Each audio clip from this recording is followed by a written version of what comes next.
Good afternoon, ladies and gentlemen. It's for me a great honor to welcome Javier Milei. As you know, he's the freely elected president of Argentina, and it's actually your first trip to a foreign country after you have been elected. First, congratulations for your election, and congratulations also to your sister, who managed your election campaign. I think you, sometimes people would say with more radical methods, but you introduce a new spirit to Argentina, making Argentina much more related to free enterprise, to entrepreneurial activities, also to bring Argentina back to the rule of law. So we have a very extraordinary person among us today, and of course we are all eager to listen to you, and again a very cordial welcome to the World Economic Forum.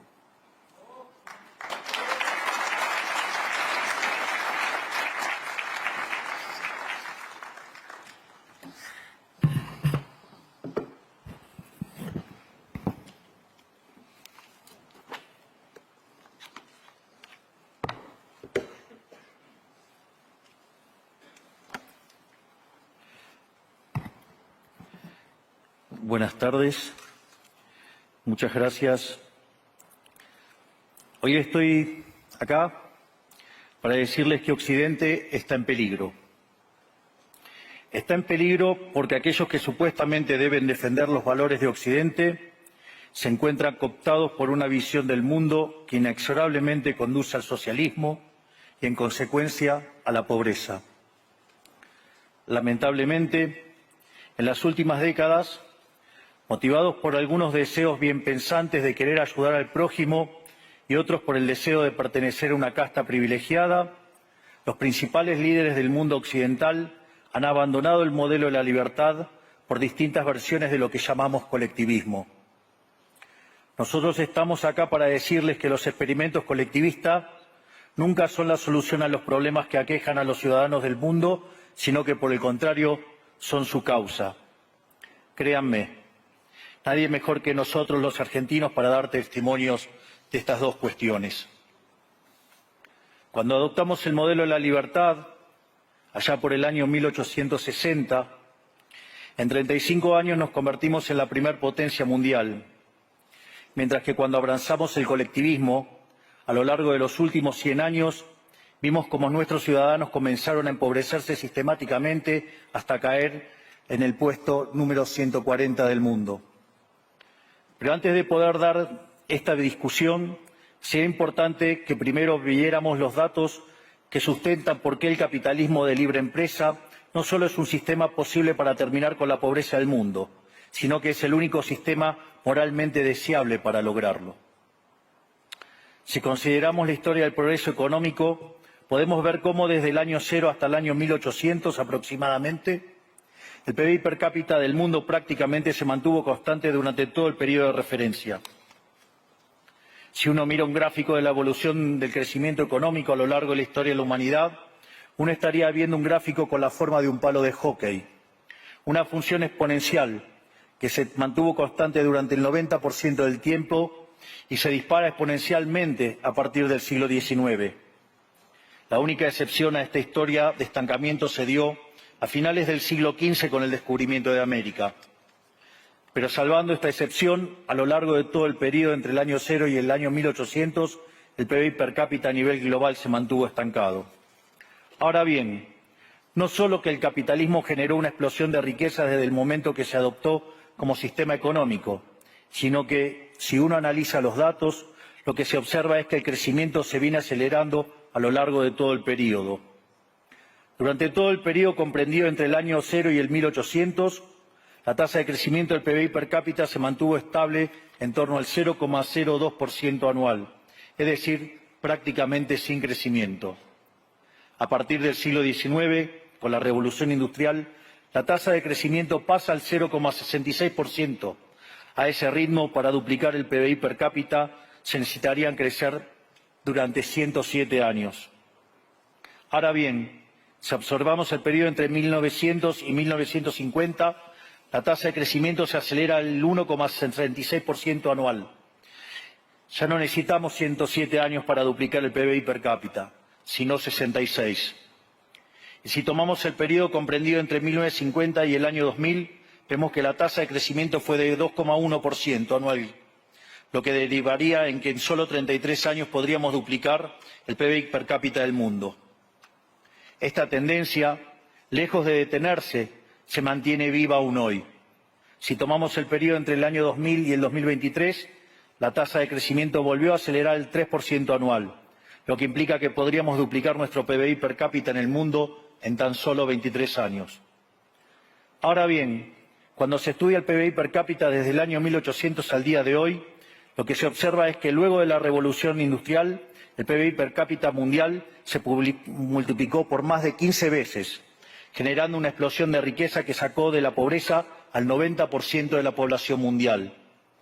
No debemos olvidar nunca que para el año 1800 cerca del 95% de la población mundial vivía en la pobreza más extrema, mientras que ese número cayó al 5% para el año 2020, previo a la pandemia. La conclusión es obvia. Lejos de ser la causa de nuestros problemas, el capitalismo de libre empresa como sistema económico es la única herramienta que tenemos para terminar con el hambre, la pobreza y la indigencia a lo largo y a lo ancho de todo el planeta. La evidencia empírica es incuestionable. Por eso, como no cabe duda de que el capitalismo de libre mercado es superior en términos productivos, la doxa de izquierda ha atacado al capitalismo por sus cuestiones de moralidad, por ser, según ellos, dicen sus detractores, que es injusto. Dicen que el capitalismo es malo porque es individualista y que el colectivismo es bueno porque es altruista, con la ajena. Y en consecuencia bregan por la justicia social.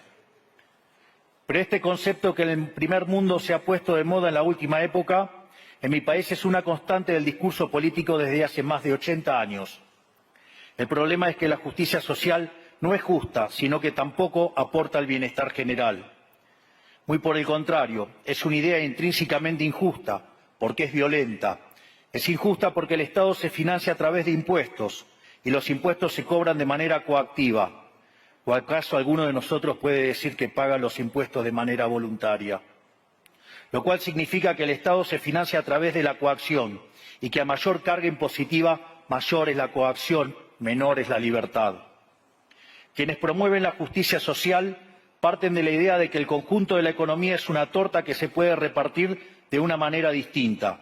Pero esa torta no está dada, es riqueza que se va generando en lo que, por ejemplo, Israel Kirzler llama un proceso de descubrimiento de mercado. Si el bien o servicio que ofrece una empresa no es deseado, esa empresa quiebra a menos que se adecúe a lo que el mercado le está demandando. Si genera un producto de buena calidad a un buen precio atractivo, le va a ir bien y va a producir más. De modo que el mercado es un proceso de descubrimiento en el cual el capitalista encuentra sobre la marcha el rumbo correcto. Pero si el Estado castiga al capitalista por tener éxito y lo bloquea en este proceso de descubrimiento, destruye sus incentivos y las consecuencias de ello es que va a producir menos y la torta será más chica, generando perjuicio para el conjunto de la sociedad. El colectivismo, al inhibir estos procesos de descubrimiento y al dificultar la apropiación de lo descubierto, ata al emprendedor de las manos y le imposibilita producir mejores bienes y ofrecer mejores servicios a un mejor precio.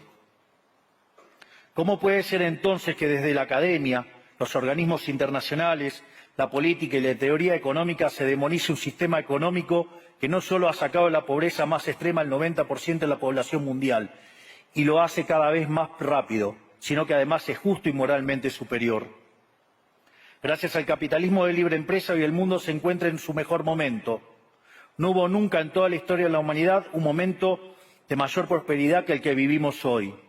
El mundo de hoy es más libre, más rico, más pacífico y más próspero que en cualquier otro momento de nuestra historia. Esto es cierto para todos, pero en particular para aquellos países que son libres, donde respetan la libertad económica y los derechos de propiedad de los individuos. Porque aquellos países que son libres son 12 veces más ricos que los reprimidos. El decil más bajo de la distribución de los países libres vive mejor que el 90% de la población de los países reprimidos. Tiene 25 veces menos cantidad de pobres en el formato estándar y 50 veces menos en el formato extremo. Y por si eso fuera poco, los ciudadanos de los países libres viven un 25% más que los ciudadanos de los países reprimidos. Ahora bien, para entender qué venimos a defender es importante definir de a qué hablamos nosotros cuando hablamos de libertarismo. Para definirlo, retomo las palabras del máximo prócer de las ideas de la libertad de Argentina, el profesor Alberto Venegas Lynch, dijo que dice: el libertarismo es el respeto irrestricto del proyecto de vida del prójimo, basado en el principio de no agresión y en defensa del derecho a la vida, a la libertad y a la propiedad, cuyas instituciones fundamentales son la propiedad privada, los mercados libres de intervención estatal, la libre competencia, la división del trabajo y la cooperación social, donde solo se puede ser exitoso sirviendo al prójimo con bienes de mejor calidad a un mejor precio. Dicho de otro modo, el capitalista, el empresario exitoso, es un benefactor social que, lejos de apropiarse de la riqueza ajena, contribuye al bienestar general. En definitiva, un empresario exitoso es un héroe. Este es el modelo que nosotros estamos proponiendo para la Argentina del futuro, un modelo basado en los principios fundamentales del libertarismo, la defensa de la vida, de la libertad y de la propiedad. Ahora bien, si el capitalismo de libre empresa y la libertad económica han sido herramientas extraordinarias para terminar con la pobreza en el mundo, y nos encontramos hoy en el mejor momento de la historia de la humanidad, vale la pena preguntarse ¿por qué digo entonces que Occidente está en peligro? Digo que Occidente está en peligro justamente porque en aquellos países que deberíamos defender los valores del libre mercado, la propiedad privada y las demás instituciones del libertarismo, sectores del establishment político y económico, algunos por errores en su marco teórico y otros por ambición de poder, están socavando los fundamentos del libertarismo, abriéndole las puertas al socialismo y condenándonos potencialmente a la pobreza, a la miseria y el estancamiento. Porque nunca debe olvidarse que el socialismo es siempre y en todo lugar un fenómeno empobrecedor, que fracasó en todos los países que se intentó. Fue un fracaso en lo económico, fue un fracaso en lo social, fue un fracaso en lo cultural y además asesinó a más de 100 millones de seres humanos. El problema esencial de Occidente hoy es que no solo debemos enfrentarnos a quienes, aún luego de la caída del muro y la evidencia empírica abrumadora, siguen bregando por el socialismo empobrecedor, sino también a nuestros propios líderes, pensadores y académicos que, amparados en un marco teórico equivocado, socavan los fundamentos del sistema que nos ha dado la mayor expansión de riqueza y prosperidad de nuestra historia. El marco teórico al que me refiero es el de la teoría económica neoclásica, que diseña un instrumental que, sin quererlo, termina haciendo funcional la intromisión del Estado, el socialismo y la degradación de la sociedad. El problema de los neoclásicos es que, como el modelo del que se enamoraron no mapea contra la realidad, atribuyen el error al supuesto fallo del mercado, en vez de revisar las premisas de su modelo. Sobre pretexto de un supuesto fallo de mercado, se introducen regulaciones que lo único que generan es distorsiones en el sistema de precios que impiden el cálculo económico y, en consecuencia, el ahorro, la inversión y el crecimiento. Este problema radica esencialmente en que ni siquiera los economistas supuestamente libertarios comprenden qué es el mercado, ya que si se comprendiera, se vería rápidamente que es imposible que exista algo así como un fallo de mercado. El mercado no es una mera descripción gráfica de una curva de oferta y otra de demanda en un gráfico. El mercado es un mecanismo de cooperación social donde se intercambian voluntariamente derechos de propiedad. Por lo tanto, dada esta definición, hablar de fallo de mercado es un oxímoron. No existe el fallo de mercados. Si las transacciones son voluntarias, el único contexto en el que puede haber un fallo de mercado es si hay coacción. Y el único con la capacidad de coaccionar de manera generalizada es el Estado, que tiene el monopolio de la violencia. En consecuencia, si alguien considera que hay un fallo de mercado, les recomendaría que revisen si hay intervención estatal en el medio Y si encuentran que no hay intervención estatal en el medio, les sugiero que hagan de nuevo el análisis porque definitivamente está mal. Los fallos de mercado no existen. Un ejemplo de los supuestos fallos de mercado que describen los neoclásicos son las estructuras concentradas de la economía. Sin embargo, sin funciones que presenten rendimientos crecientes a escala, cuya contrapartida son las estructuras concentradas de la economía, no podríamos explicar el crecimiento económico desde el año 1800 hasta hoy. Fíjense qué interesante. Desde el año 1800 en adelante, con la población multiplicándose más de 8 o 9 veces, el Producto per cápita creció más de 15 veces. Es decir, existen rendimientos crecientes. Eso llevó la pobreza extrema del 95% al 5%.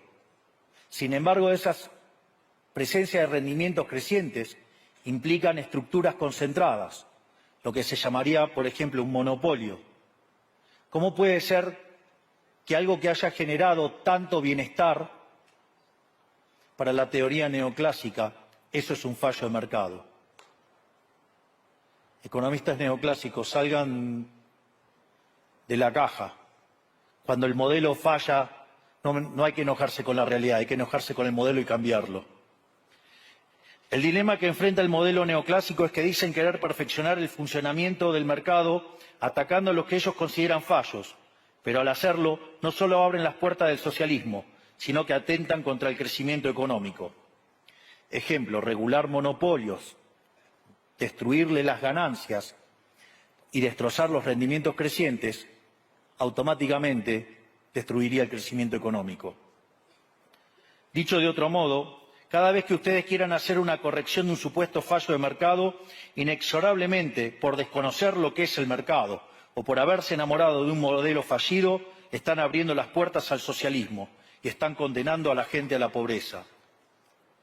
Sin embargo, frente a la demostración teórica de que la intervención del Estado es perjudicial, la evidencia empírica de que fracasó porque no podía ser de otra manera, la solución que propondrán los colectivistas no es mayor libertad, sino que es mayor regulación, generando una espiral descendente de regulaciones hasta que todos seamos más pobres y a la vida de todos nosotros dependa de un burócrata sentado en una oficina de lujo. Dado el estrepitoso fracaso de los modelos colectivistas y los innegables avances del mundo libre, los socialistas se vieron forzados a cambiar su agenda. Dejaron atrás la lucha de clases basada en el sistema económico para reemplazarla por otros supuestos conflictos sociales igual de nocivos para la vida en comunidad y para el crecimiento económico. La primera de estas nuevas batallas fue la pelea ridícula y antinatural entre el hombre y la mujer. El libertarismo ya establece la igualdad entre los sexos. La piedra fundacional de nuestro credo dice que todos los hombres somos creados iguales, que todos tenemos los mismos derechos inalienables otorgados por el Creador, entre los que se encuentran la vida, la libertad y la propiedad. En lo único que devino esta agenda del feminismo radical es en mayor intervención del Estado para entorpecer el proceso económico, darle trabajo a burócratas que no le aportaron nada a la sociedad, sea en formato de ministerios de la mujer o organismos internacionales dedicados a promover esta agenda. Otro de los conflictos que los socialistas plantean es del hombre contra la naturaleza. Sostienen que los seres humanos dañamos el planeta y que debe ser protegido a toda costa, incluso llegando a abogar por mecanismos de control poblacional o en la agenda sangrienta del aborto. Lamentablemente, estas ideas nocivas han pregnado fuertemente en nuestra sociedad. Los neomarxistas han sabido cooptar el sentido común de Occidente. Lograron esto gracias a la apropiación de los medios de comunicación, de la cultura, de las universidades y sí, también de los organismos internacionales. Este último caso es el más grave, tal vez, porque se trata de instituciones que tienen enorme influencia en las decisiones políticas y económicas de los países que integran esos organismos multilaterales. Por suerte, somos cada vez más los que nos atrevemos a levantar la voz, porque vemos que si no combatimos frontalmente estas ideas, el único destino posible es que cada vez vamos a tener más Estado, más regulación, más socialismo, más pobreza, menos libertad y, en consecuencia, peor nivel de vida. Occidente, lamentablemente, ya comenzó a transitar este camino. Sé que a muchos les puede sonar ridículo plantear que Occidente se ha volcado al socialismo, pero solo es ridículo en la medida que uno se restringe a la definición económica tradicional del socialismo, que establece que es un sistema económico donde el Estado es el dueño de los medios de producción.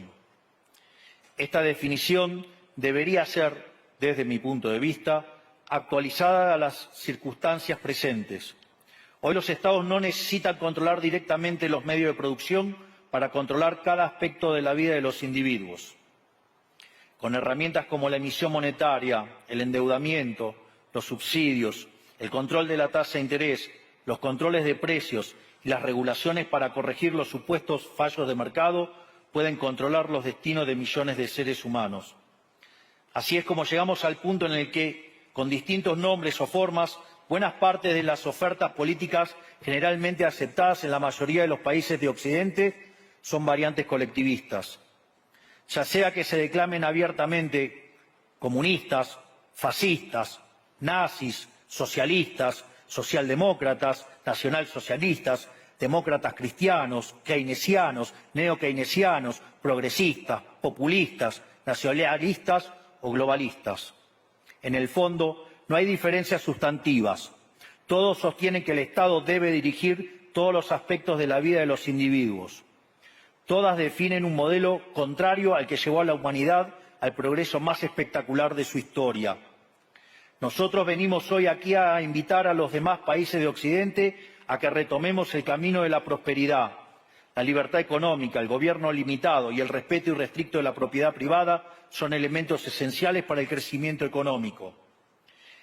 Este fenómeno de empobrecimiento que produce el colectivismo no es una fantasía, ni tampoco fatalismo. Es una realidad que los argentinos conocemos muy bien desde hace por lo menos 100 años. Porque ya lo vivimos, ya pasamos por esto, porque como dije antes, desde que decidimos abandonar el modelo de la libertad que nos había hecho ricos, estamos atrapados en una espiral descendente en donde cada día somos más pobres.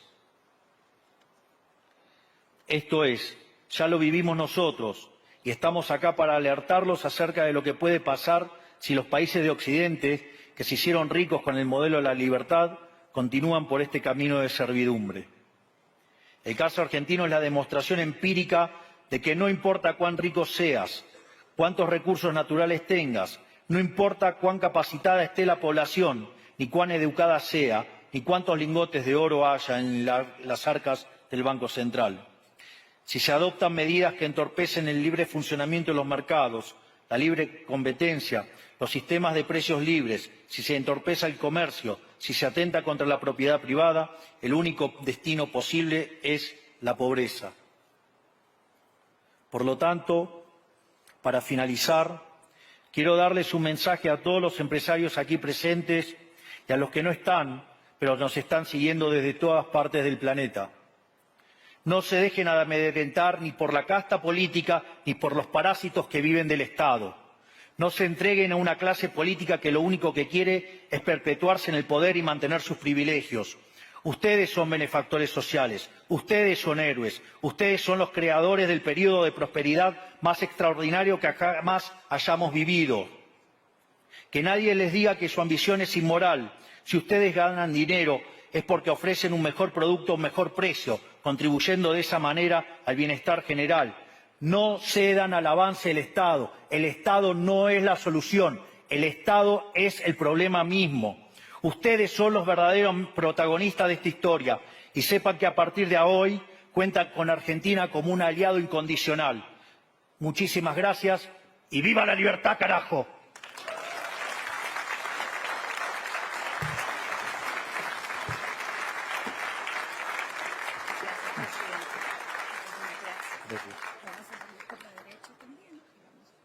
Fantástico.